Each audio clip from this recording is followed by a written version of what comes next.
Okay, here are my thoughts on the Kreg PRS 1045 full-size router table. The fence slides nice and smoothly, especially if you put a little sideways pressure next to the handle. Glides nice and effortlessly for you and locks down anywhere along its length. Of course, the dust collection fitting is very standard for a 2 1/4 inch shop vac. There's also a clever micro adjustment feature where you can rotate this dial that's slightly off center for very small and precise adjustments to your fence.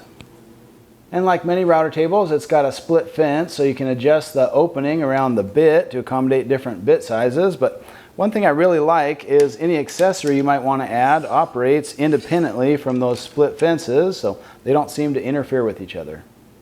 And you might be saying, hey, why does that fence even need to stay square? It's a single point cutter. It's not like it's a table saw. And while that is generally true of a router table, the one instance where it does matter is if you're using a miter gauge or some kind of a sled that rides in the miter track. In that case, the squaring fence is a really good feature.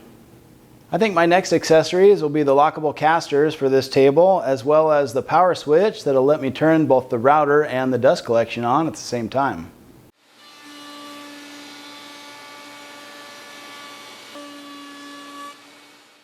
And if you're used to just a handheld router, you're really going to love the dust collection and precision that a good router table will give you.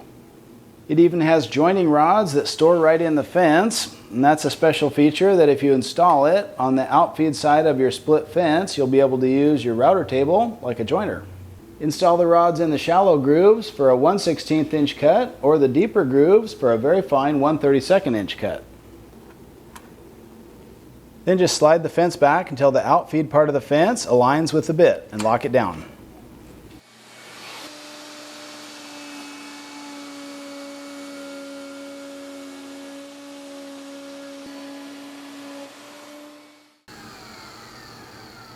Okay, so after a couple passes there, we've got a nice clean edge that we can take over to the table saw.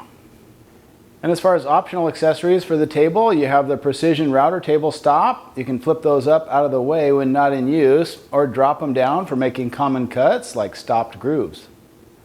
I also recommend at least getting a pair, if not more, of these TrueFlex feather boards. They're great for helping you control stock as you pass it across the router table. And one accessory I always like having for a router table is bent wrenches. It's just so convenient because you can change those bits topside. It's well worth having a set of bent wrenches. Your router table will come with a few of these plate insert rings as well as an installation wrench, or you can get this optional kit with even more sizes available. Just remember, as you twist those into place, it's counterclockwise to tighten. And the router plate comes with a threaded insert for a 2-piece starter pin. Those, of course, are handy if you like to make freehand cuts with a bearing guided bit. So when you look at all the features that this router table gives you, I think it's a great choice as a full-size router table for just about any shop, and you'll be impressed with how sturdy that leg set is. This is one I can highly recommend.